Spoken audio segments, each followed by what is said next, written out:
Hello viewers, you are watching Inspiration Assamese. Myself Ratnajit. Thank you for joining here. মুখ্যমন্ত্ৰী ডাঙৰীয়াই LP আৰু ইউপিৰ merit list সম্পৰ্কত এটা বিশেষ মন্তব্য প্ৰদান কৰিছে এফবি লাইভৰ জৰিয়তে আৰু এই মন্তব্যটো মই আপোনালোকৰ মাজত দেখাবলৈ বিচাৰিছো।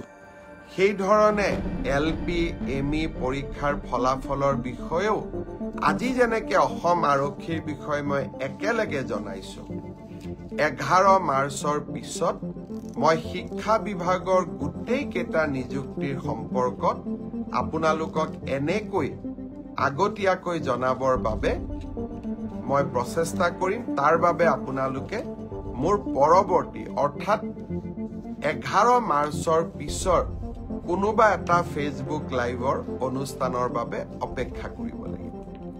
সেই ধৰণে এলপি এমই পৰীক্ষাৰ ফলাফলৰ বিষয়েও আজি যেনেকৈ অসম আৰক্ষীৰ বিষয়ে মই একেলগে জনাইছো 11 মাৰ্চৰ পিছত মই শিক্ষা বিভাগৰ গোটেই কেটা নিযুক্তিৰ সম্পৰ্কত আপোনালোকক এনেকৈ আগতীয়াকৈ জনাবৰ বাবে মই প্ৰচেষ্টা কৰিম তাৰ বাবে আপোনালোকে মোৰ পৰৱৰ্তী অৰ্থাৎ 11 মাৰ্চৰ পিছৰ কোনোবা এটা ফেসবুক লাইভৰ অনুষ্ঠানৰ বাবে অপেক্ষা কৰিব লাগিব।